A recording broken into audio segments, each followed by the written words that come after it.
Hello दोस्तों, मैं जयकांत सैनी स्वागत करता हूं आपके अपने चैनल बात IQ में। हम डिस्कस कर रहे हैं राजस्थान पत्रिका न्यूज़पेपर जयपुर एडिशन 25 अक्टूबर। तो बने रहिए इस वीडियो में साथ तक। There is lot to know and lot to discuss. तो आइए शुरू करते हैं आज का डिस्कशन।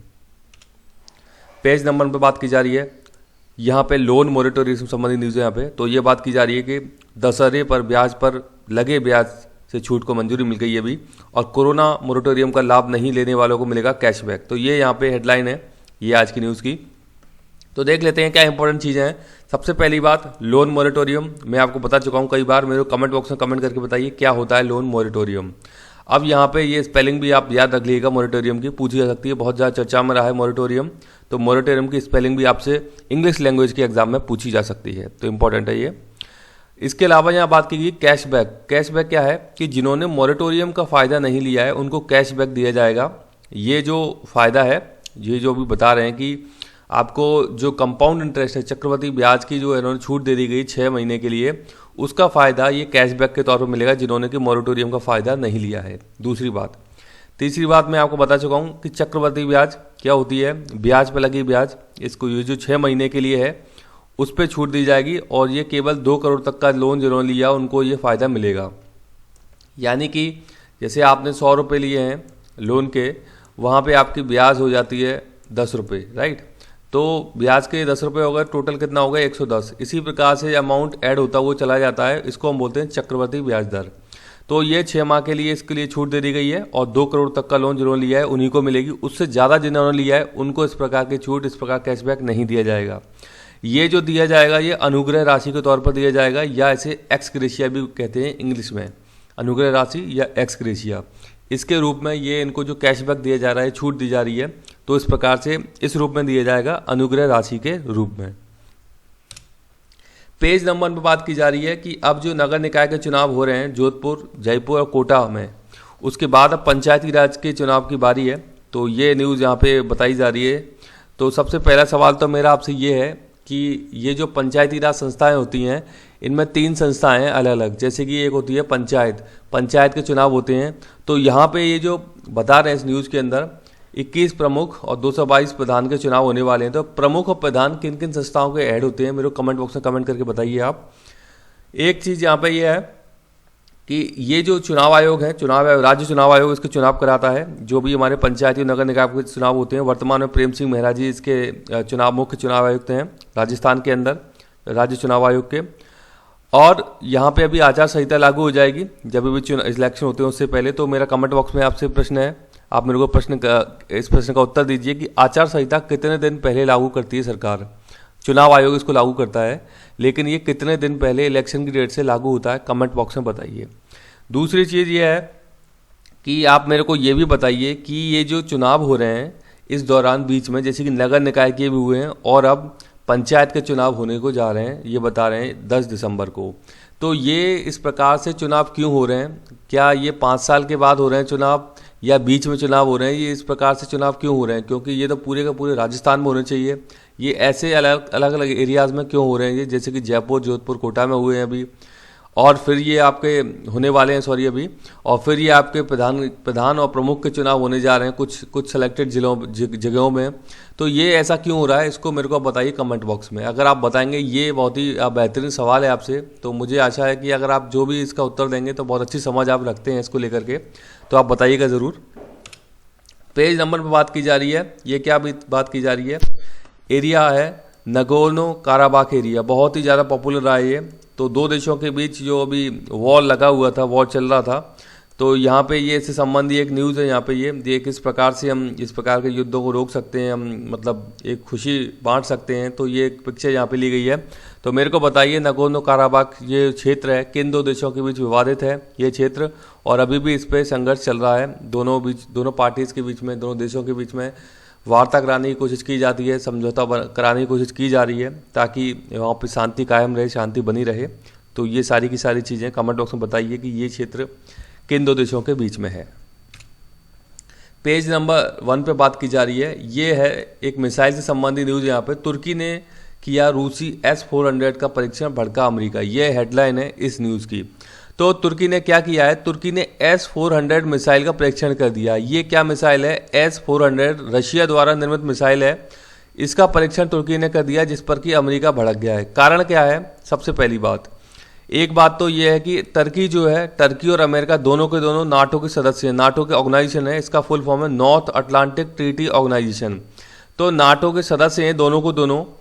अब क्या है, नाटो का एक चीज़ ये याद रखिएगा, रूस इसका सदस्य नहीं है, लेकिन ये रूस नाटो का सदस्य नहीं है, टर्की और अमेरिका। तो इसमें 3 लोग काम है, इसमें 3 लोगों से संबंधित न्यूज है, टर्की, अमेरिका और रशिया। तो रशिया नाटो का पार्ट नहीं है, ये पहली बात है।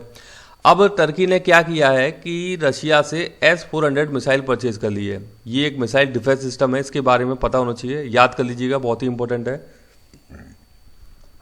तो ये जो मिसाइल डिफेंस सिस्टम इन्होंने परचेज कर लिया है रशिया से, तो इसका परीक्षण किया है, तो इस पर अमेरिका भड़क गया है। अमेरिका क्यों भड़क गया है? पहली बात कि आप नाटो के मेंबर हो, आपने रशिया से परचेज क्यों कर लिया। दूसरी बात क्या है कि अमेरिका का एक एक्ट है, ये एक्ट क्या है इसको भी आप याद रखिएगा, इसको बोलते हैं काटसा शॉर्ट में, countering America's adversaries through sanctions act, इसको काटसा बोलते हैं शॉर्ट में। तो आप याद कर लीजिएगा, ये क्या मतलब ये क्या बैरियर लगाता है कि यदि आप डिफेंस में हमसे डील कर रहे हो तो आप दूसरे देशों से परचेज नहीं करेंगे। ये काटसा एक्ट का प्रयोग अमेरिका ने भारत के लिए भी किया था, क्योंकि same missile defence system Bharat ने भी परचेज किया रशिया से, S-400, तो इसीलिए इंपॉर्टेंट बन जाता है। S-400 भारत ने भी रशिया से परचेज किया है, और अब टर्की ने परचेज करके इसका परीक्षण भी कर दिया है। तो इससे अमेरिका नाराज है। अमेरिका अपना काटसा जो एक्ट है वो लगाता है इन देशों के ऊपर, प्लस ये नाटो का मेंबर है टर्की, तो इस पर अमेरिका लताड़ लगा रहा है कि आपने इस प्रकार से डिफेंस सिस्टम रशिया से क्यों खरीदा। क्योंकि ये दोनों ही घोर विरोधी हैं, अमेरिका और रशिया जो हैं। आपको पता होगा कि कोल्ड वार चला ही आ रहा था, 90 में ख़त्म हो गया था, लेकिन अभी भी इनके बीच कहीं ना कहीं संघर्ष वाली चीज़ें बनी रहती हैं, कहीं ना कहीं मतलब तनातनी बनी रहती है इन दोनों देशों के बीच में। विश्व शक्ति हैं, दुनिया की महाशक्ति हैं दोनों की दोनों, तो इसको लेकर के ये कहीं ना कहीं विवाद बना रहता है। तो ये सारी की सारी चीज़ें हैं इसके संबंध में, जो कि यहाँ पे इस न्यूज़ आर्टिकल में दी गई हैं। ये आप जरूर याद रखिएगा S-400 मिसाइल सिस्टम के बारे में कि इसको रशिया ने बनाया, भारत ने परचेज किया है। नाटो के बारे में, और रशिया नाटो का सदस्य नहीं है, लेकिन टर्की इसका सदस्य, ये भी आपसे पूछा जा सकता है। और अमेरिका का countering America's adversary through sanction act, यानी काटसा को भी याद रखिएगा, पूछा गया है एग्जाम के अंदर, इंपॉर्टेंट एक्ट है ये। पेज नंबर 5 में बात की जा रही है, ये न्यूज है, अभ्यारण्य की हरियाली चट कर गई दीमक। तो ये अभ्यारण्य की बात की जा रही है, रामगढ़ विषधारी अभ्यारण्य है बूंदी के अंदर। तो ये सेंचुरी है, याद रखिएगा, पूछा सकता है एग्जाम के अंदर कि रामगढ़ विषधारी सेंचुरी कहाँ पर स्थित है, तो बूंदी जिला में स्थित है ये सेंचुरी, इंपॉर्टेंट है। पेज नंबर 7 में बात की जा रही है, ये क्या बात की जा रही है कि ये एक अच्छे संकेत मिल रहे हैं कि भारत में विदेशी मुद्रा भंडार बढ़ गया है, मतलब इंक्रीज हो गया है। कितना हो गया? 555 अरब डॉलर हो गया, जो कि एक रिकॉर्ड स्तर पर पहुंच गया है, राइट। तो विदेशी मुद्रा भंडार को फॉरेक्स रिजर्व के नाम से भी जाना जाता है, ये भी आपको पता होना चाहिए। ये इसकी पॉपुलर टर्म है, फॉरेक्स रिजर्व। तो भारत का विदेशी मुद्रा भंडार रिकॉर्ड स्तर पर पहुंच गया है, ये भारत के लिए बहुत ही अच्छे संकेत हैं। ये सारे के सारे यहाँ से न्यूज़ कवर की गई है। तो विदेशी मुद्रा भंडार की जरूरत क्यों होती है किसी देश को? कभी भी कोई ऐसी आपातकालीन सिचुएशन बन जाती है या हमको कहीं इंपोर्ट ज़्यादा करना पड़ता है, तो उसके लिए हमारे पास प्रॉपर फॉरेक्स रिजर्व होना चाहिए अपनी इकोनॉमी को चलाने के लिए, बनाने के लिए। आपको पता होगा कि भारत ने जब भारत ने एलपीजी मॉडल अपनाया था, मतलब जब वैश्वीकरण आया था और ग्लोबलाइजेशन वाली चीज़ें आई थी 1990 में, तो क्या था, भारत के पास ये फॉरेक्स रिजर्व बहुत ही कम रह गया था। मतलब क्रूड ऑयल परचेज करने के लिए केवल महज 1 वीक का ही हमारे पास कुछ पैसा बचा हुआ था। तो उसके चलते हमने फिर ये समझौते किए, आपको पता होगी कई सारे समझौते किए हमने, और इस प्रकार से हम पूरी दुनिया से जुड़ गए थे हम। उसके बाद में 1991 से आपको पता होगा, जब से एलपीजी मॉडल लागू हुआ हमारे यहाँ पे, मनमोहन सिंह जी की सरकार थी उस समय पे, मनमोहन सिंह जी वित्त मंत्री थे उस समय पे। तो ये सारी की सारी घटनाक्रम हुए, तो ये उसी का परिणाम था कि हमारे पास फॉरेक्स रिजर्व नहीं थे। अगर हमारे पास प्रॉपर फॉरेक्स रिजर्व रहेंगे हमेशा, तो हम अपनी इकोनॉमी को एक अच्छी अर्थव्यवस्था बना सकेंगे और ग्रोथ की दिशा में लेके जाएंगे अपनी इकोनॉमी को। लेकिन हमारे पास ये फॉरेक्स रिजर्व प्रॉपर मात्रा में होने चाहिए, ताकि कोई भी विपरीत परिस्थिति आ जाए तो हम प्रॉपर तरीके से इंपोर्ट कर सकें चीज़ों को। अगर हमारे पास ऐसी कोई विपरीत परिस्थिति आती है तो ये इसीलिए बहुत ही ज़रूरी है ये फॉरेक्स रिजर्व होना किसी भी देश के लिए। तो अच्छे संकेत हैं, प्लस ये भी संकेत देता है कि भारत के एक्सपोर्ट बढ़ रहे हैं, क्योंकि आपको पता है कि फॉरेक्स रिजर्व बढ़ने का मतलब है कि आपके एक्सपोर्ट बढ़ रहे हैं। तो ये एक अच्छा संकेत है भारत के लिए कि हमारे एक्सपोर्ट बढ़ रहे हैं। कोविड-19 के दौरान भी इस प्रकार के प्रयास हो रहे हैं, तो ये बहुत ही अच्छी खबर है। तो आप देख सकते हैं ये है फॉरेक्स रिजर्व। इसके कंपोनेंट आप जरूर याद रखिएगा क्या क्या आते हैं इसके अंदर। सबसे पहला आता है फॉरेन करेंसी। फॉरेन करेंसी में कौन कौन सी करेंसी हो सकती है, जैसे कि यूएस का डॉलर हो गए। इसके अलावा जो हार्ड करेंसी होती है वो भी इसके अंदर शामिल होती है फॉरेन करेंसी एसेट्स में। मेरे को कमेंट बॉक्स में कमेंट करके बताइए कि हार्ड करेंसी में कौन कौन सी मुद्राएं शामिल हैं। दूसरा होता है गोल्ड रिजर्व। तो गोल्ड के भंडार भी इसमें शामिल होते हैं फॉरेक्स रिजर्व के अंदर कि कितने गोल्ड के भंडार है हमारे पास, क्योंकि गोल्ड हाईली लिक्विड एक एसेट माना जाता है। आपको पता है आप गोल्ड लेके जाएंगे मार्केट में और आप तुरंत आप पैसे लेके आ सकते हैं किसी से भी, तो हाईली लिक्विड इसको बोला जाता है गोल्ड को। तीसरा इसमें होता है स्पेशल ड्रॉइंग राइट्स। ये क्या होता है, इसको शॉर्ट में बोलते हैं एचडीआर। ये एचडीआर आईएमएफ की मुद्रा है, आईएमएफ की करेंसी एचडीआर। तो आईएमएफ क्या है, इंटरनेशनल मॉनेटरी फंड, ये ऑर्गेनाइजेशन है इंटरनेशनल लेवल पे। तो आईएमएफ की जो करेंसी है इसकी मुद्रा उसको बोलते हैं एचडीआर। तो वो भी फॉरेक्स रिजर्व में शामिल होती है। इसका मतलब कि हमने जो आईएमएफ की मुद्रा ले रखी है, करेंसी ले रखी है, उसको हम बोलते हैं एचडीआर, जो कि फॉरेक्स रिजर्व का एक कॉम्पोनेंट, एक पार्ट है। 3 हो गए। चौथा है यहाँ पे रिजर्व ट्रेंच इन आईएमएफ। ये क्या चीज़ है, मैं आपको बता चुका हूँ आईएमएफ क्या चीज़ है। इसमें क्या होता है, रिजर्व ट्रेंच, यानी कि भारत का कितना कोटा है इसके अंदर, तो वो यहाँ पे शो होता है। तो इन चारों चीज़ों से मिलकर बनता है फॉरेक्स रिजर्व, यानी कि विदेशी मुद्रा भंडार। तो ये चारों को चारों चीज़ें आपको पता होना चाहिए। तो भारत का कितना कोटा है आईएमएफ के अंदर, उसको हम बोलते हैं रिजर्व ट्रेंच। इसमें अलग अलग कोटा होते हैं। सबसे ज़्यादा कोटा मैं आपको बता दूं यूएसए का है आईएमएफ के अंदर, सबसे ज़्यादा कोटा है। तो जितना ज़्यादा कोटा उतनी ज़्यादा आपके पास अथॉरिटी रहती है। ये रिजर्व ट्रेंच जो है एक प्रकार से आपातकालीन व्यवस्था होती है। तो यदि किसी ऐसी आपातकालीन व्यवस्था में एक टाइम पे भारत को यदि जरूरत पड़ती है पैसों की, तुरंत भारत वहाँ से अपना पैसा विड्रॉ कर सकता है, जो उसका कोटा है वहाँ से निकाल सकता है, वो इमीडिएटली कर सकता है ये काम वो। तो इस प्रकार से ये चीज़ें बनाई जाती हैं, मतलब ये बहुत ही अच्छा एक सिस्टम बनाया गया है। तो चारों को चारों कंपोनेंट आपको पता होना चाहिए, फॉरेक्स रिजर्व में इनको शामिल किया जाता है। पेज नंबर 8 बात की जा रही है गुप्कर समझौता, बहुत ही इंपॉर्टेंट बन गया है ये। कश्मीर में कई सारे दल मिलकर जो उन्होंने अभी समझौता किया है, इसको बोला गया गुप्कर समझौता। ये देख सकते हैं कई सारे दलों के हेड हैं यहाँ पे, ये पार्टी मेंबर के। तो ये गुप्कर समझौता याद रखिएगा, ये अपनी मांग कर रहे हैं कि हमें दोबारा से हमारे अधिकार मिलने चाहिए। 370 वहाँ से हटा दिया गया है, उसके बाद से ही इनको हाउस अरेस्ट कर लिया गया था, कुछ को गिरफ्तारी कर ली गई थी। तो ये अभी सारे के सारे छूट कर आए हैं और ये अपना एक समझौता बना रहे हैं, अपना एक संगठन बनाने की कोशिश कर रहे हैं यहाँ पे। तो इसको गुप्कर समझौता बोला गया है। इंपॉर्टेंट है, पूछा जा सकता है आपसे एग्जाम के अंदर, गुप्कर समझौता का संबंध कहाँ से है।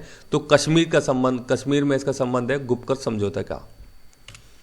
पेज नंबर 8 बात की जा रही है, ये बात की जा रही है FATF, financial action task force.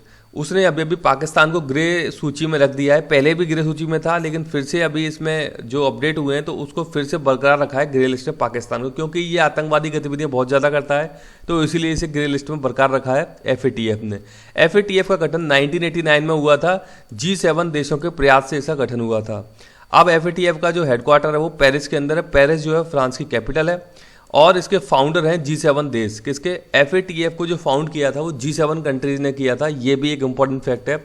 मेरा आपसे यहाँ पे एक प्रश्न है, कमेंट बॉक्स में बताइए मेरे को, FATF का ऑब्जेक्ट क्या है, वो काम क्या करता है, किस प्रकार से चीज़ें को करता है, क्या डील करता है वो। और दूसरा प्रश्न है कि FATF कितने प्रकार की सूचियाँ जारी करता है। जैसे कि मैंने अभी आपको ग्रे लिस्ट बता दी है, इसके अलावा कुछ और सूचियाँ जारी करता है। उन सूचियों के नाम बताइए मेरे को कमेंट बॉक्स में, और इसका उद्देश्य क्या है, ये क्या काम करता है, मतलब कि किन चीज़ों को रोकने का काम करता है या क्या डेवलपमेंट का काम करता है, क्या काम करता है, इसका ऑब्जेक्टिव क्या है FATF बनाने का, ये मेरे को कमेंट बॉक्स में बताइए आप देख सकते हैं G7 देश।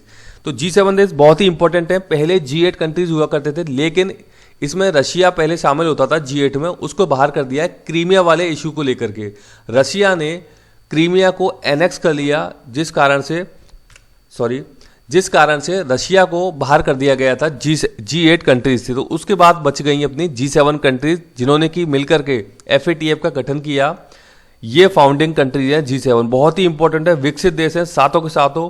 तो आप याद रखिएगा, ये है कनाडा पहली, दूसरी है फ्रांस, तीसरी है जर्मनी, चौथा है इटली, पांचवा जापान, छठवां यूनाइटेड किंगडम और सातवां है USA। अब आप समझिए कि नॉर्थ जो अमेरिका है, यानी उत्तरी अमेरिका एक महाद्वीप है, वहाँ से 2 देश लिए गए हैं। पहला है USA और दूसरा है कनाडा, राइट।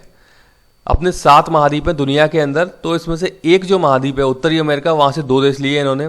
दूसरा महाद्वीप है एशिया, एशिया से इन्होंने लिया हो केवल और केवल जापान को। बहुत ही इंपॉर्टेंट चीज़ देखना, बड़ी ही मज़ेदार चीज़ है ये। और एक द्वीप है फिर यूरोप, यूरोप से इन्होंने 4 देश लिए हुए हैं, फ्रांस, जर्मनी, यूके और इटली। देखिए कितनी महत्वपूर्ण बात है, 7 महाद्वीपों में से महज 3 महाद्वीपों से रिप्रेजेंटेशन है, और जिसमें सबसे ज़्यादा रिप्रेजेंटेशन जो है वो है यूरोप से, उसके बाद है फिर आपका उत्तरी अमेरिका से, और फिर एशिया, जो कि कितना बड़ा महाद्वीप है, कितनी ज़्यादा पॉपुलेशन, वहाँ से महज एक कंट्री है, वो भी जापान। तो आप समझ सकते हैं कितनी इंटरेस्टिंग चीज़ें हैं ये, तो आप याद जरूर रखिएगा इनको। आपसे पूछा जा सकता है एग्जाम के अंदर कि G7 देश में कौन कौन सी कंट्री, G7 जो एक ग्रुप है उसमें कौन कौन से देश शामिल हैं। तो आई होप कि इसके थ्रू आपको समझ में आया होगा। यदि वीडियो अच्छा लगा है तो ज़्यादा से लाइक करें, शेयर करें, सब्सक्राइब करें, ताकि और भी लोग इस प्रकार की वीडियो का फायदा उठा सकें। आप मुझे अपने सुझाव कमेंट बॉक्स में भेज सकते हैं। इसी के साथ धन्यवाद।